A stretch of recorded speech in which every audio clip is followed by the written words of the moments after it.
গণতন্ত্রকে গলা টিপে মারছে। আপনারা জেনে রাখুন, এই নির্বাচনী নরেন্দ্র মোদী যদি আবার ক্ষমতায় আসে, এটাই ভারতবর্ষের শেষ নির্বাচন হবে। গণতন্ত্র থাকবে না, থাকবে না, থাকবে না, তাই প্রতিরোধ করতে হবে।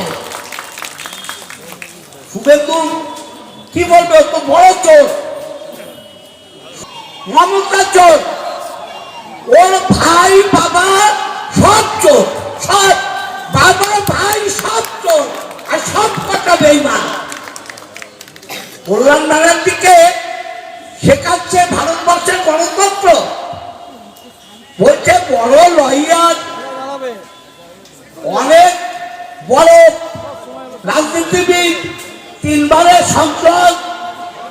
আরে বাবা, তিনবারের সংসদ কল্যাণ ব্যানার্জিকে মানুষ করেছে। লকেট চ্যাটার্জি আপনি নন, আপনি তো গলার লকেট ছিলেন। আপনাকে বলেছি, আপনাকে পায়ের উপর করব করব করব। শিশিরটা থাকতো আর বড় বড় কথা বলছে, গায়ে মানে না আপনি বলো। বিধানসভায় এখন তো বলা হয় 70টা না কতটা আছে, কমে গেছে। 35টা আমাদের বন্ধু বলে শুভেন্দু গেলে বাঁচি, বলে শুভেন্দু গেলে বাঁচি। গায়ে মানে না আপনি বলো। হ্যাঁ, বড় বড় কথা।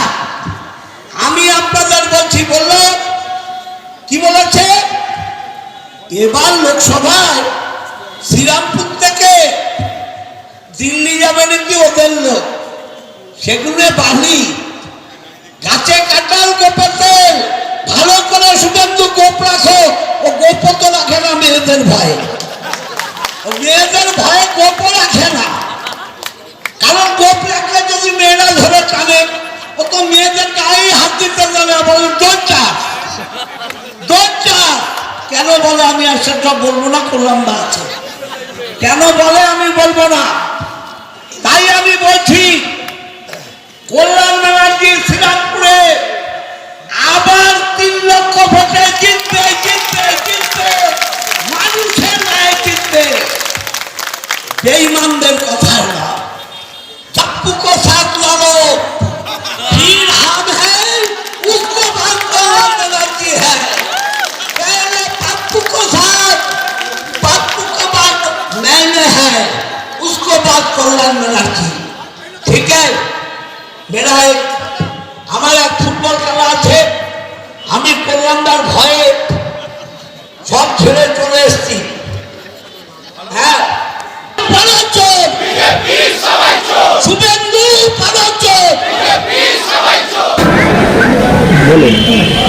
এতগুলো লোক বসে রয়েছে, আপনারা আন্দোলন করেন, ঘন্টার পর ঘন্টা আন্দোলন হয় না? 12 ঘন্টা 24 ঘন্টা সেই আন্দোলন করার সময় কেউ আমরা গান গাই,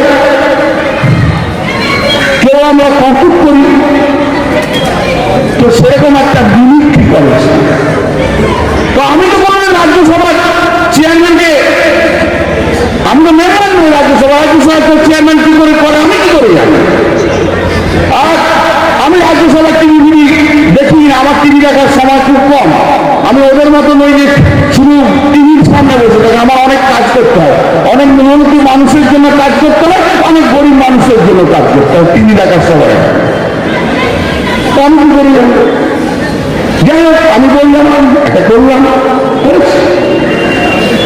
পরবর্তীকালে শুনছি সেই মিনিস্ট্রিটাকে বিশাল ব্যাপার হয়েছে। মিনিস্ট্রি আমরা প্রথম দেখলাম, হ্যাঁ, মিনিস্ট্রি তো লোকসভার বাইরে আমরা অনেক দেখেছি, কিন্তু লোকসভার মধ্যে প্রথম মিনিস্ট্রি যার দেখেছি তার নাম হচ্ছে নরেন্দ্র মোদী। দেখেছেন না ছবি? দেখেছেন তো? কি দেখেছিলেন? মানে আমি জানিয়ে দেবো দুদিন পর সব ওই কি বলে এলআইডি না কি বলে এলইডি করে জানিয়ে দেখিয়ে দেবো, সব চিন্তা করবো। স্ক্রিন কেমন করে করছে?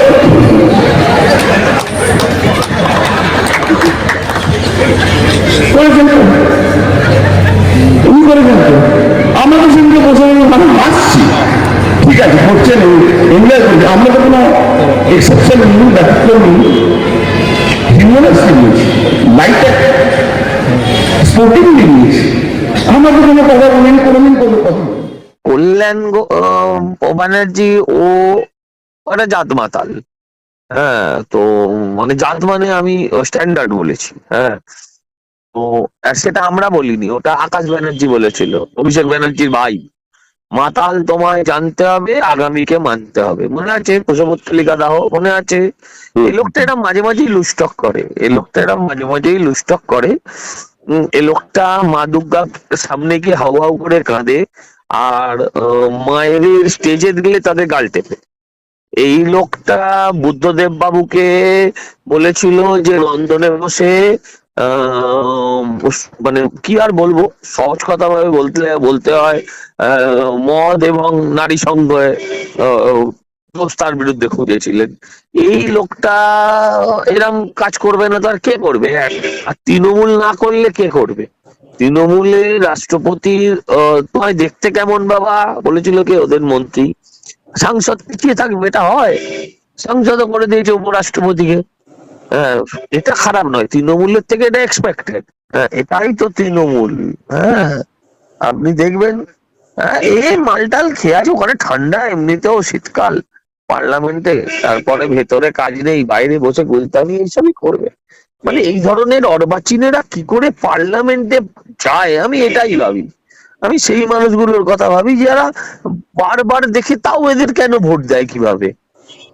আরে পার্লামেন্ট থেকে আপনি কি পেয়েছেন? আপনি আপনার পুরসভা থেকে একটা মানুষ পেতে পারে, যে কাউন্সিলরের থেকে ডাইরেক্ট এফেক্ট পেতে পারে। এই মালেরা লোকসভায় গিয়ে দেশ পাল্টাবে? আপনি বিশ্বাস করেন? আপনি বিশ্বাস করেন এই কালচারের লোক, এই টাইপের লোকেরা দেশ পরিবর্তনের কথা বলবে? আরে দে শুড বি সিরিয়াস, না? সোমবার থেকে আরো সংঘাত কিছু হচ্ছে না, নাটক হচ্ছে গোটা দেশে, তাই হচ্ছে। রাজ্যপাল রাজভবনকে ব্যবহার করে উচ্চশিক্ষাকে লাঠি তোলার চেষ্টা হচ্ছে, আর শিক্ষামন্ত্রীদেরকে ব্যবহার করে প্রাথমিক থেকে মাধ্যমিক শিক্ষা সেগুলো বরবাদ করা হচ্ছে। সরকারি ব্যবস্থাপনায়, সরকারি অর্থানুকূল্যে যা যা শিক্ষা ব্যবস্থা আছে সেগুলোকে মোদি মমতা মিলে তুলে দিতে চাইছে, যাতে 5 স্টার অ্যারেঞ্জমেন্ট করে প্রাইভেট সেক্টর বড় বড় কারখানা তোলার বদলে স্কুল বানাক এবং কলেজ বানাক, বিশ্ববিদ্যালয় বানাক। প্রাইভেট বিশ্ববিদ্যালয় কলেজ শিক্ষা হবে, যেখানে বড় লোকেরা কিনে খাবে, কিনে শিক্ষা নেবে, কিন্তু গরিব মানুষরা শিক্ষা সুযোগ পাবে না। এইট এবং এসএলএসটির জন্য আন্দোলনকারীদের জন্য মধ্যস্থতা করছে কুণাল ঘোষ। কোথাও কি তৃণমূল এই কুণাল ঘোষকেই নামিয়েছে এই আন্দোলনকে স্তব্ধ করতে? আচ্ছা, যারা চুরি করেছে তারপর চোর উপর বাটপার ছুটেছে। ব্রিগেডের সভার অনুমতি এখনো পাওয়া গেছে আপনাদের? আমরা তো বলেছি সভা করবে যৌবন, যৌবনের ডাকে জনগণ আসবে, সেখানে দাঁড়িয়ে ব্রিগেড প্যারেড গ্রাউন্ডে এর আগেও বামপন্থীরা করেছে। এখন যেহেতু বিজেপি বা তৃণমূল কেউই রাজ্য বা কেন্দ্রের সরকার হতে পারে, কিন্তু নিজেদের ধকের ওপর দাঁড়িয়ে সমাবেশ ডাকতে পারে না। পুলিশ লাগে, সরকারি কর্মচারী লাগে, সরকারি দপ্তর লাগে, সরকারি বাস লাগে, সরকারি লোকজন লাগে, সরকারি টাকা লাগে। আর এই জন্য সরকারি মঞ্চকে ওরা ব্যবহার করে রাজনৈতিক মঞ্চ ব্যবহার করে। আর আমরা যুবরা তাদের কাজের দাবিতে, তাদের শিক্ষার দাবিতে, যে অন্যায় হয়েছে, যে আনিস খান খুন হয়েছে, যে মহিদুল মুদ্দা খুন হয়েছে, যে স্বপন কুলে খুন হয়েছে, যে সুদীপ্ত খুন হয়েছে, তার প্রতিকারের জন্যই তো লড়াই করার জন্য নেমেছে। লড়াই করার ময়দানে যখন নেমেছে, অনুমতির কোনো তোয়াক্কা তারা করে না। সমাবেশ হবে 7 তারিখে, মানুষের ঢল নামবে, আমরা দেখব কে রুখবে।